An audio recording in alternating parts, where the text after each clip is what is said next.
Kadalasan po, ang ano bang object natin when we think of God, God becomes an object of requests. Hingian, hilingan, an object of supply. Bigyan nyo kami nito, bigyan nyo kami nun. Object ng protection, na i-protect nyo kami. Laging giver, giver ng Diyos. But David teaches us another way to look at God and to treat Him as an object of love.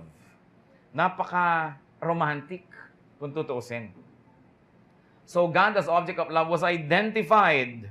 Sabi niya, you, not other gods, not people, not things, not ideas, you are my God. Walang iba. Kayo ang aking mahal, I earnestly seek you. So God as object of love is also sought. Una, in-identify, kinilala na ito ang aking iniibig, itong umiibig sa akin, ito yung object ko.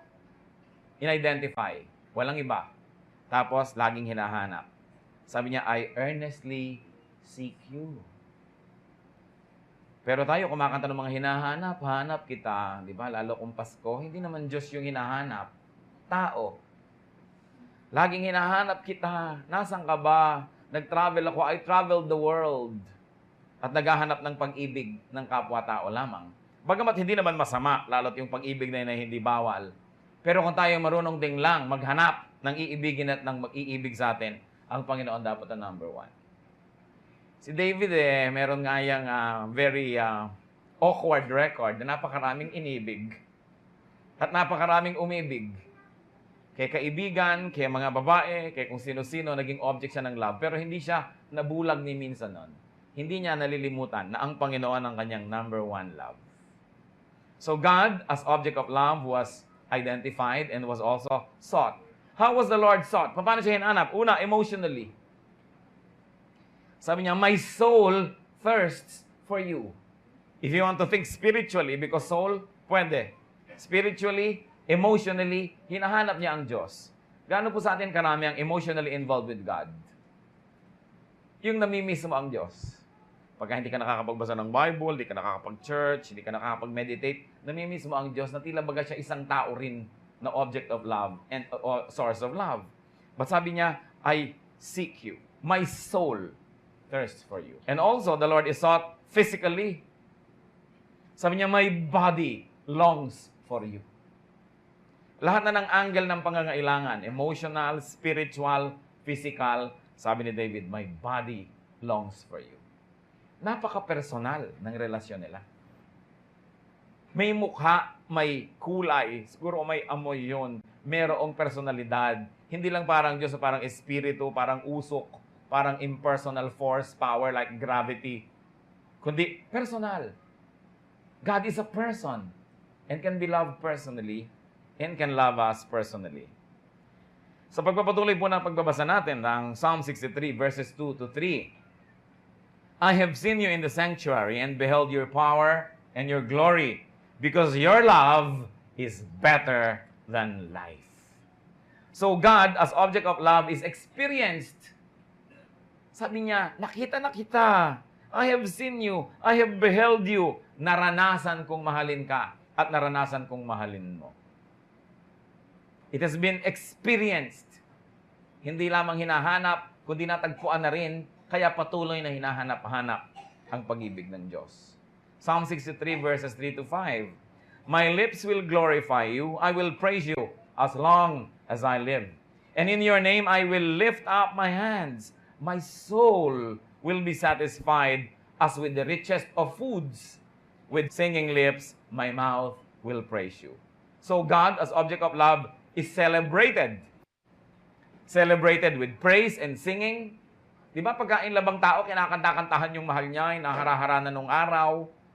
Tapos dumating yung panahon, papakinggan mo na lang sa jukebox. Alam na niya na siya yun. Siya yung D10 o kung sino man. Pagkatapos ngayon, tinetext-text. Umuso pa yung mga singing cards. Yung ang dami, laging kinakantahan, isineselebrate kahit iba't iba yung media na ginagamit.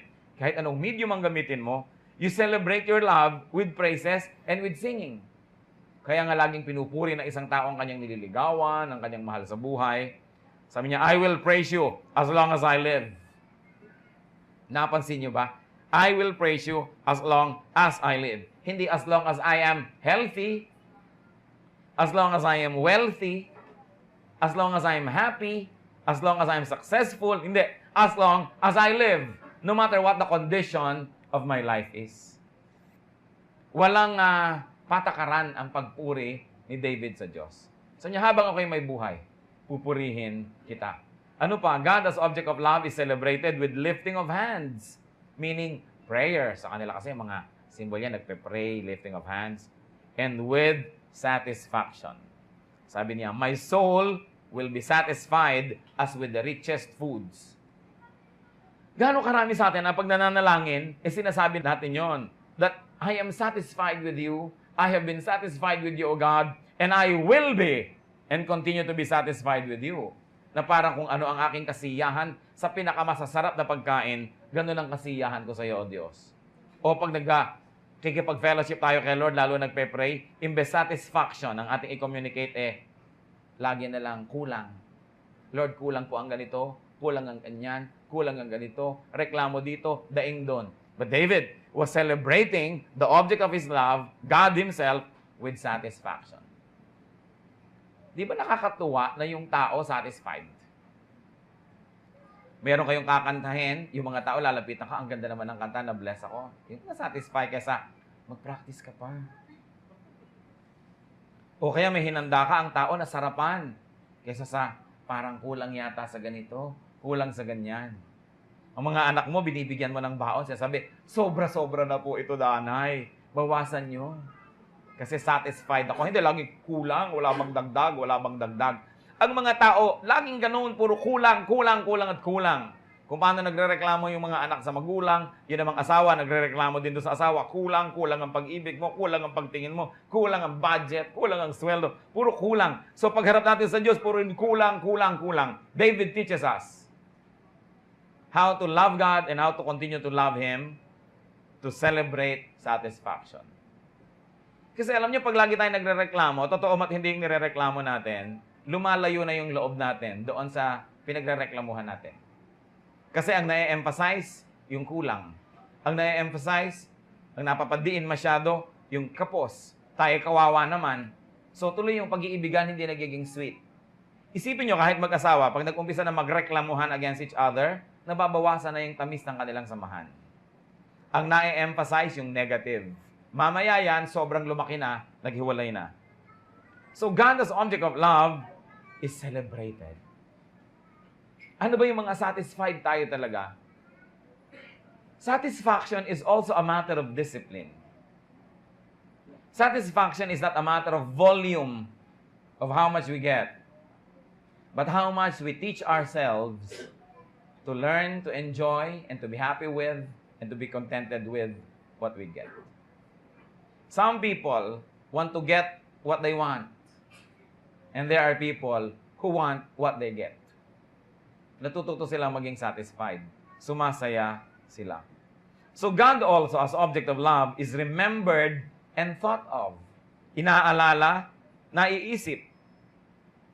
Sabi niya, I think of you all through the night. Naiisip ba natin ng Diyos buong gabi? Sabi pa na ibang version, all through the watches of the night. And there are 4 watches of the night. No? First watch, second watch, third watch. Kaya may mga fourth watch. Yung mga magbubukang liwayway na yon. Mag-uumaga na. Sabi niya, I think of you. In my bed, I toss and think of you. Pagka ba kayo pabiling-biling sa inyong higaan, sinong iniisip nyo? Kung sino-sinong iniisip. Minsan nobyo, minsan nobya, kung minsan naisip mo yung asawa mo, kung minsan asawa pa ng iba ang naiisip ng iba. Kaya lalong nababalisa. Ang mga kanta nating, di na makatulog, di pa makakain. Umabot ang marami sa inyo dyan, ha? Pero hindi naman si Lord yung iniisip kung sino nagkakaroon ng tagyawat sa ilong. Panaginip ka. Tao yung sinasabihan nun. Pero tingnan niyo si David kung paano makipagmahalan sa Diyos. Sabi niya, buong gabi, iniisip ko kayo. At naniniwala ako na hindi lang niya ito bola. Totoo, iniisip niya ang Diyos. I think of you all through the night. Naranasan na po ba natin yan, yung buong gabi iniisip mo ang Diyos? At hindi lang dahil may sakit kayo at ino-operahan bukas, Diyos ko po, bigyan niyo ko ng pambayad, sana po magising pa akong muli, matapos magkaroon ng anesthesia. Dahil yan nagkaka-anesthesia kadalasan, nagkaka-amnesia. No? Naaalala nga ang Diyos, pero hingi na naman ang hingi. O reklamo ng reklamo, o nasa panganib, naaalala ang Diyos. Pero yung nasa comfort ka of your home, of your bedroom, and you are in the comfort of your bed, and you're thinking of God, and glorifying Him, and thanking Him, and your heart is full of thanksgiving, and you are full of satisfaction. Yan, Lord, I think of you all night long. Sweet ang relasyon. Psalm 63, verses 7 up to 8. Because you are my help, I sing in the shadow of your wings. My soul clings to you. Your right hand upholds me. So here, God as object of love is recognized. Sabi niya, you are my help. Kayo at walang iba. Hindi tulad na naman ng awit ng iba, you are my life. Pero tao yung kausap, you are the sunshine of my life. Tao na naman yung kausap, you are my everything. Kaya pag ginawa natin lagi yan, pag iniwan tayo, anong nangyayari ngayon? Nakatulala, nawawala sa sarili, nakatingin sa lumulubog na araw. Kasi tao ang ginagawang number one sa buhay. Can you imagine the disaster that awaits those whose first love are people? Pag ating first and foremost love ay tao, maghanda-handa na kayong umiyak. Kasi iiyak kayo eh. Una, yung taong yan, baka biguin kayo. Baka kayo pagtaksilan, baka mahal kita, mahal mo siya, mahal niya ay iba. Masakit yun. O kaya ang tapat-tapat din sa inyo ng tao, ang buti-buti, ang husay-husay, di lalo niyong namahal, biglang namatay. Di iiyak din kayo. Kasi iniiwan tayo ng tao, either ayaw na sa atin, iniwan tayo, o gusto pa tayo, pero namatay, di nawala rin. Kawawa naman yung tao na ang number one niyang mahal, ang kanyang number one love and lover ay tao rin. Dapat mga pangalawa, pangatlo lang yan. Una, ang Diyos. Bakit? Kasi hindi naman nagtataksil ang Diyos kahit kailan. At hindi naman siya namamatay. Minsan lang ginawa ni Lord John, tama na. No? Hindi na mamamatay pang muli at namatay man sandali lang. Kaya nakakatiyak tayo na yung pinaglalagakan natin ng ating puso, kaya niyang hawakan yung puso natin dahil una, mahal niya tayo, tapat siya, at siya'y makapangyarihan, hindi niya tayo sasadyaing iwan, at hindi rin siya kukuhanin sa atin ng tadhana dahil sa iyong Diyos. Yung tao na Diyos ang kanyang number one na mahal, at pinapayagan niya ang Diyos na mahalin din siya, yan yung tao na nakakaranas ng kapayapaan, yan ang tao na nakakaranas ng kaligayahan, at yan ang tao na hindi na insecure o natatakot sa hinaharap. Dumating man at umalis ang mga tao sa ating buhay, ang mga Anthony at Cleopatra, ang mga Romeo at Juliet, ang mga Goryeo at Tekla, di ba? Ang mga Rico yan at mga kung sino-sino na Claudine. Stable tayo kasi yung number one natin, hindi natitinag, hindi naiiba, hindi nawawala. Kaya sabi ni David, talagang, your love is better than life. At nararamdaman, nalalaman. So God as object of love is recognized. And then we see here that God as object of love is submitted and clung to. Kinakapitan. Sa Kanya kumakapit. Sabi niya, in the shadow of your wings, I will rejoice. Marahil naiisip ni David kasi siya ay laking bukid. Yung mga inahing manok na lumilimlim sa kanya yung mga sisiw, safe na safe. Talaga namang hahabulin ka ng inahin na to pagka hinabol-habol mo yung kanyang mga kitik. No? Talagang ipagtatanggol niya, binibigyan niya ng warmth and protection. O baka naiisip niya yung winged creature doon sa Holy of Holies. Na sinasabi niya, in the shadow of your wings, I will rejoice. I feel secure. Nasaan ba yung ating security? Pag dumating yung taong ito, secure na secure tayo. Pero pag wala na, insecure na tayo. Yan ang mahirap kung sa tao umaasa. Pero sabi niya, in the shadow of your wings, I will rejoice. That I will not only enjoy protection, but I will also submit. Yung ba namang napapailalim ka sa baguhe, sa pakpak ng iba, submission yon. Sabi, I submit. And because I submit to you, I enjoy your protection and your love. Sabi niya, my soul clings to you, to God. Yung isa na namang tao, with his hands, I will cling to you. Tao na naman yung kakapitan. Mga Pilipino pa naman, ang hilig makinig sa love song. Ang dalas tuloy malungkot. Ang mga Pilipino pa naman, dahil mabubuting loob, kaya dali-daling mahulog ang loob. 3 beses mo lang abutan ng kape, in love na sa'yo. Sa pang-4 na araw at di mo abutan, namimiss ka na, siya na tong mag-aabot sa'yo habang buhay. Bumalik ka lang. Napakadaling ibigay ang puso. Kaya, napakaganda sana yung ating kalooban na ganon, ma-direct, ma-channel sa godliness, na maibigay natin yung ating puso kay Lord, na sa Kanya mahulog ang ating loob, sa Kanya tayo tumanaw ng utang na loob, sa Kanya tayo makipag-ibigan, then we will be the happiest people on earth. Alam nyo kasi umiibig ng lubha sa kapwa-tao, nakakarating yan sa highest point siguro of happiness, human happiness, pero tiyak lulusong din yan sa pinakamalalim na bangin ng lungkot. Because the same person that can make you happy can make you sad. Di ba yung mahal nyo lang naman ang nakakapagpasaya sa inyo, pero yan din ang nakakapagpalungkot sa inyo. Kung yung presence niya nakakapagpasaya, yung absence niya nakakapagpalungkot. Kung yung katapatan niya nakakapagpasaya, ang pagtataksil naman niya, ang ipagluluksan nyo talaga. There's a very thin line between love and hatred. That it is so easy to hate the one you used to love. And it is so easy to destroy the thing that you love. There's a movie from France, I think, that has a theme song that keeps saying, a man kills the thing he loves. There's a tendency to kill that which we love with too much affection, too much presence, too much control, too much jealousy. Kaya, napakaganda na yung love, mailagay natin sa tamang perspective. Mauna ang Diyos. Diyos muna. Pag nauuna ang Diyos, ang lahat malalagay sa tamang lugar. Pero oras na una yung tao, pati yung pakikipag-ibigan natin sa Diyos, nasa sacrifice. Gano'ng karami na ang young people na wala sa church kasi umibig. Napakarami mga tao, napakainit ng pag-ibig sa church and church work. Nung nagka-in-love na wala na, di mo na nakita. Pinalitan na ng tao ang trono ng Diyos. Sa palagay nyo, kaya sasaya tayo ng ganon? I don't think so. May konting saya, pero ginagarantay ako, malaki ang lungkot. May bayad ang lahat. Nothing is for free.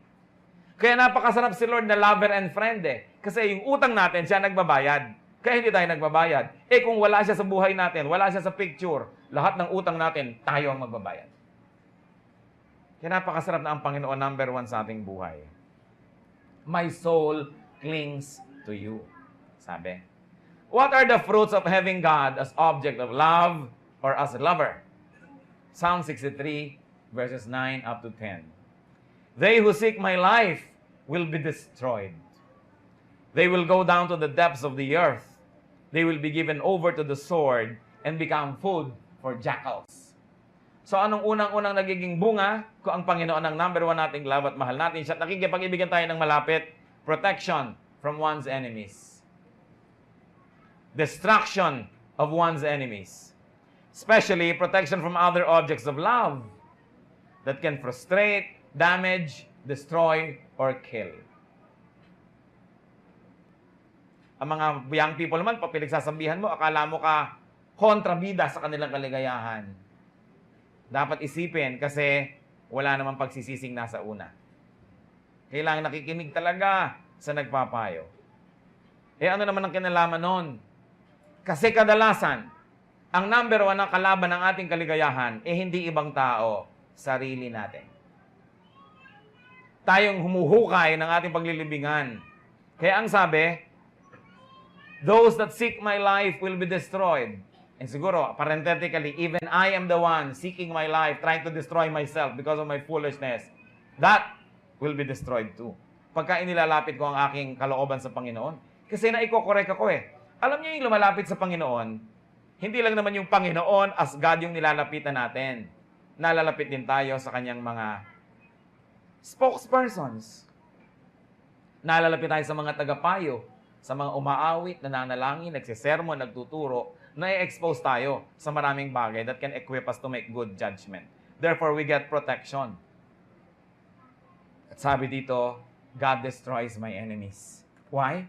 Kasi malapit ako sa Kanya. What happens? Church, are you listening? What happens if God destroys your enemy, pero nakayakap ka sa enemy mo? Oh, damay ka. Kaya lumalayo tayo doon sa enemy natin. Di natin iniibig yon. Halimbawa, pinatamaan ni Lord ng kidlat ang lahat ng nagda-drugs, baka kasali tayo. Halimbawa, nilunok ng lupa ang lahat ng nangangalon niya. Oh, makakaahon ka pa ba? Baka mas malapit ka na doon sa Russia kaysa sa Pilipinas sa lalim ng pinagkalibingan. Ang problema kuminsan sa mga tao, sinasabi natin, Lord, destroy the devil, destroy the enemy, destroy evil. Yung pala kasama natin. Kaya sa Sodom at Gomorrah, nung papaulan na ng apoy ang Sodom, anong ginawa ng mga anghel ng Diyos? Iniikas nila itong si Lot at ang kanyang pamilya kasi kasama ng mga pauulan na ng apoy. That's why we should not live in Sodom and we should not interact closely with Sodomites because when they receive judgment, baka nandun din tayo. Kadamay tayo. Maybe not fully, pero sunog-sunog ang buhok mo, pasapasa ka, nasaktan ka rin. Kaya dapat clear sa atin, ito yung love ko, si Lord, I will hate whom He hates. And He hates evil. He hates sin. He hates Satan. Therefore, I will hate anything that has anything to do with evil. Dahil mahal ko ang Diyos. Hindi ba isang malaking kataksilan na may asawa ka, pagkatapos may kalaban siya at kaaway, tapos lagi mong kasamang nagme-merienda, kasama mo lagi nagpapahinga, nagpapasyal, kalaban ng mahal mo sa buhay? Kaya dahil mahal ko ito, kakamuhian ko yung kinakamuhian niya. So that when God has to destroy my enemy, God will not have to hesitate because I'm far and I'm safely far enough. Ano pa? Sabi ng 63 verse 11, but the king will rejoice in God. David referring to himself. All who swear by God's name will praise Him, while the mouths of liars will be silenced. A wonderful, wonderful song or poem. Psalm 63. At ano pa ang fruit of having God as object of love? Rejoicing. Sabi niya, but the king will rejoice in God. Tanong, kung walang rejoicing sa buhay ng isang tao, anong wala? Anong kulang? Kulang yung love affair with God. Because our love affair with God brings about rejoicing.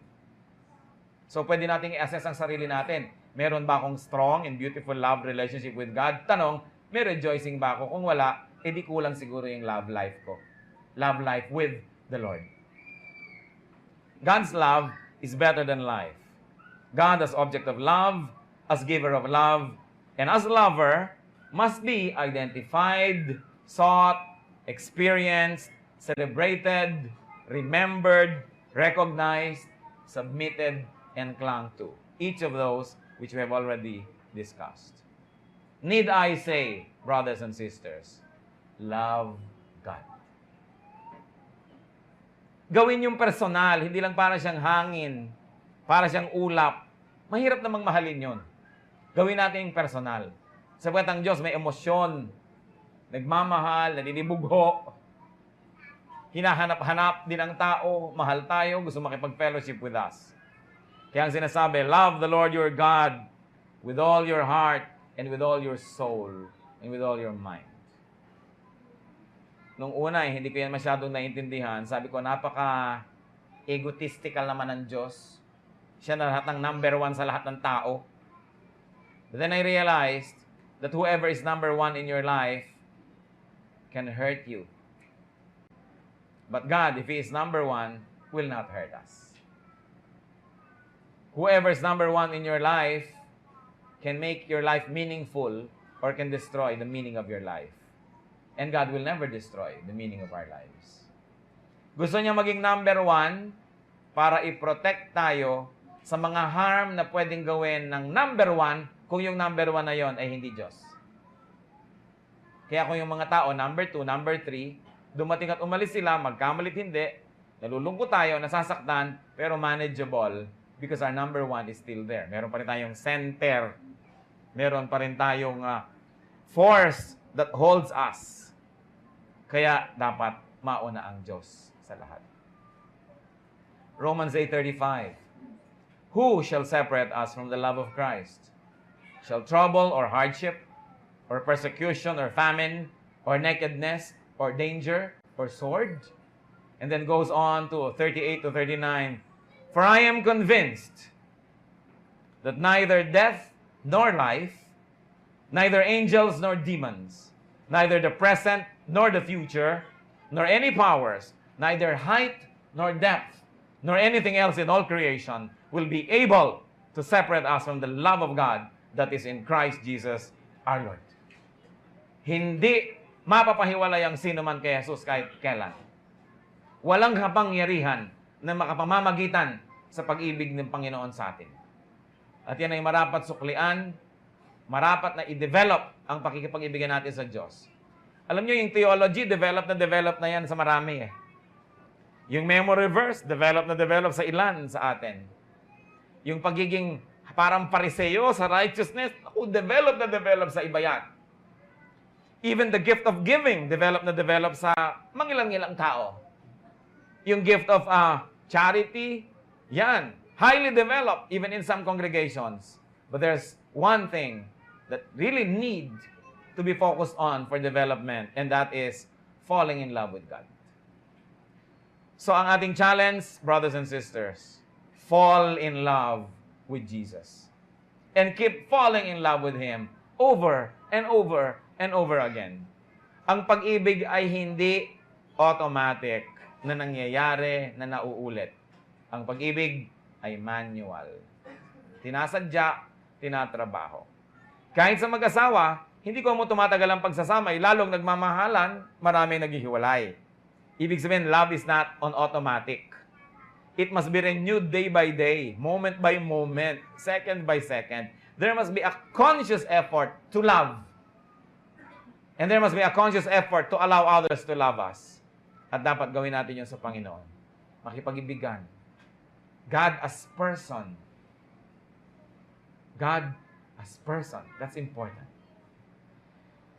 Napakahalaga when we celebrate anniversaries of churches, anniversaries kung kailan tayo na-save, kung kailan tayo na-born again, ang tinitingnan natin, hindi lang yung maraming taon, ilang taon na ba, nagbibilang tayo ng mga taon, hindi yon. Gaano kalalim na ba ang pakikipag-ibigan natin sa Panginoon? Lumalim na ba ng lumalim o bumabaw pa? Yung iba, sa halip na lalong sumidhi ang pag-ibig sa Diyos, nanlamig pa. Nawala pa. Hindi na nga umasenso, umatras pa. Nakakalungkot. Nakakalungkot. Let's bow before the Lord and think about these things. Because God's love is better than life, how else can our life with God be improved? I will challenge each one of you to be silent. Manahimik tayo sa presensya ng Diyos. At makipagniig tayo sa Espiritu.